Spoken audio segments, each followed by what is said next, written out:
ہم لے کے آگے چل سکتے ہیں، شاید کوئی اور نہ لے کے آگے جا سکتا ہو، کیونکہ ہمارے بزرگوں کا ایک کردار رہا ہے، اور اگر ہم نہیں اس کو اس طرح اپہولڈ کر سکیں، میں باہر سے نہیں، میں یہاں سے کوئی بندہ اس طرح اپہولڈ کر سکے. ذمہ داری کی بات ہے، یہ کوئی وراثت کی بات نہیں ہے، مگر یہ ایک ذمہ داری کو سمجھ کے اس کو دیکھ کے ہم لے کے آگے چل رہے ہیں. تو نقصان سے زیادہ میں سمجھتا ہوں کہ اس کا فائدہ ہوگا، کیونکہ بہت ساری چیزوں میں، جس طرح فرض کریں یہ ایڈ ہاک والا بل ایک ابھی پیش ہوا ہے اسمبلی کے اندر، اور خالد صاحب کی ایک تحریک تھی اس کے اوپر، جس پہ انہوں نے اسمبلی سے استعفیٰ دے کے وہ باہر آ گئے تھے، اور بعد میں وہ فیصلہ بھی خالد صاحب کے حق میں آیا.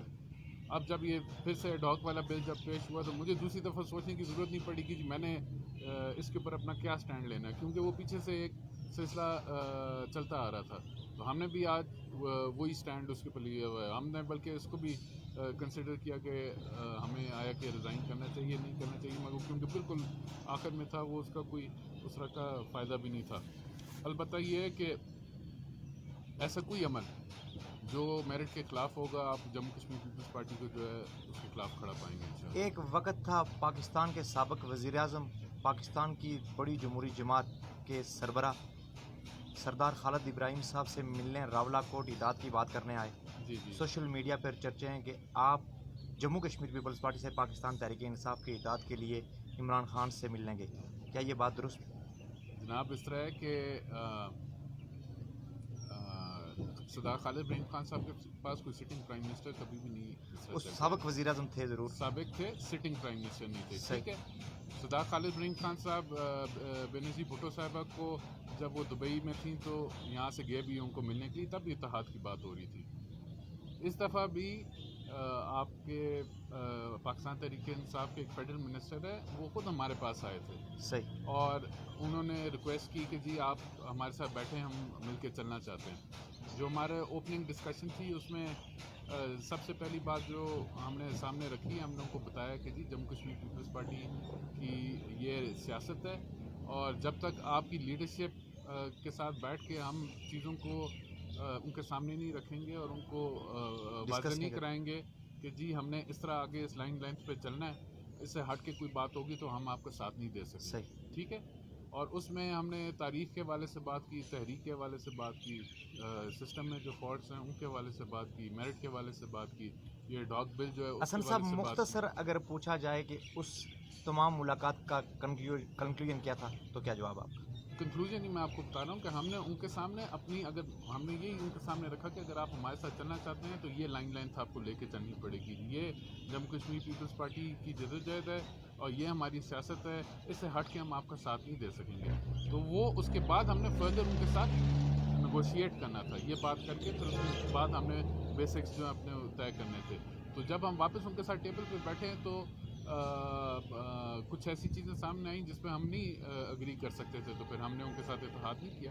تو اتنی سی بات ہے. حسن ابراہیم صاحب اور جب دوسری ایک اور چیز بھی میں کلیئر کرنا چاہتا ہوں، میں بنی گالا ان کے پاس چل کے نہیں گیا، میں وہ پرائم منسٹر تھے، پرائم منسٹر ہاؤس کے ہیں ہم، اور وہ ہم پاکستان کو الحاق پاکستان کا قرارداد رکھنے والے لوگ ہیں. ہم پاکستان کو دل و جان سے مانتے ہیں. تو جب سٹنگ پرائم منسٹر آپ سے ملاقات کرنا چاہے تو اس کے آفس میں جا کے ملنے میں کوئی وہ نہیں ہے. ممبر اسمبلی حسن ابراہیم خالد صاحب کے فرزند ہونے کی حیثیت سے تو چلے آپ کی ملاقات ہو سکتی تھی، جی پارٹی میں کوئی اور سینئر عہدیدار نہیں تھا کہ اسد ابراہیم ملاقات میں لازم اور ملزوم تھے؟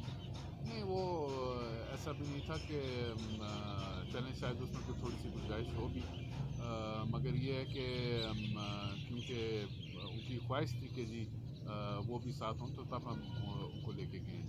سردار حسن ابراہیم صاحب بتائیے گا کہ جب ملازمت کرتے تھے خالد صاحب زندہ تھے، وہ دور ٹھیک تھا یا یہ پرخار راستوں پہ چلتے ہوئے مزہ آتا؟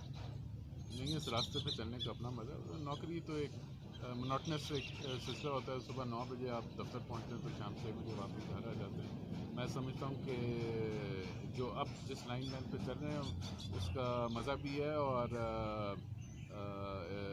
کسی چیز کے لیے آپ اسٹرگل کر کے آگے جائیں تو اس کی جو سیٹسفیکشن ہے وہ میں سمجھتا ہوں ادروائز نہیں ہوتی. ہار جیت اپنی جگہ، الیکشن لڑنے نہ لڑنا وہ اپنا سلسلہ، مگر ہم ایک جماعت کو لے کے آگے چل رہے ہیں، ایک نظریے کو آگے لے کے چل رہے ہیں، تو یہ زندگی میں سمجھتا ہوں اس سے بہتر ہے جی۔ حسن ابراہیم صاحب، اپنے حلقہ انتخاب کے سننے والی ماؤں، بہنوں، بیٹیوں، دوستوں، بزرگوں، چاہنے والے مخالفین اور جہاں جہاں تک آپ کا یہ پروگرام دیکھا اور سنا جائے گا، اپنی طرف سے کوئی آخری پیغام دینا چاہیں تو کیمرے کی آنکھ میں آپ دے سکتے ہیں۔ پیغام میرا یہی ہے کہ جی جموں کشمیر پیپلز پارٹی کا ماضی جو ہے وہ بڑا واضح ہے۔ سردار ابراہیم صاحب کی سیاست، سردار خالد ابراہیم خان صاحب کی جدوجہد اور سیاست وہ آپ کے سامنے بڑا واضح ہے۔ میں بھی آپ لوگوں کو یہی چاہوں گا، میری طرف سے یہی پیغام ہوگا کہ آپ میں نے 2.5 سال آپ کے ساتھ یہاں گزارے ہیں، آپ اس کو سامنے رکھتے ہوئے آگے آنے والے وقت کا فیصلہ کریں کہ آیا کہ میں آپ کے جو امیدیں ہیں ان کے اوپر پورا اترتا ہوں یا نہیں اترتا ہوں۔ ہم آگے آنے والے وقت کے لیے وعدے کوئی نہیں کرتے، مگر یہ ضرور کہوں گا کہ اگر مجھے یہ اپرچونٹی پھر سے دی گئی تو انشاءاللہ ہم پوری ریاست کے لیے بھی کام کریں گے، اداروں کے لیے کام کریں گے، اور خصوصاً راولاکوٹ شہر کی جو بہت ساری شارٹ کمنگز ہیں کوشش کریں کہ ہم ان کو سیدھا کر سکیں۔ اس کے لیے آپ ساروں کا ساتھ ہوگا تو میں سمجھتا ہوں کہ ہم اداروں کو بھی بہتر کر سکیں گے، اور بہت ساری چیزیں ہیں جو ہماری نظر میں ہیں جن کو دیکھنے کی ضرورت ہے، مگر اس کے لیے پھر وقت بھی چاہیے، اور یہ 2 دن یا 3 دن والا معاملہ نہیں ہے، یہ ایک پالیسی کے تحت جو ہے چیزوں کو لے کے آگے بڑھنا پڑے گا، تو وہ پالیسیز جب سامنے آئیں گی تو تب یہ ادارے بھی درست ہوں گے، تب بھی آپ کا نظام بھی درست ہوگا۔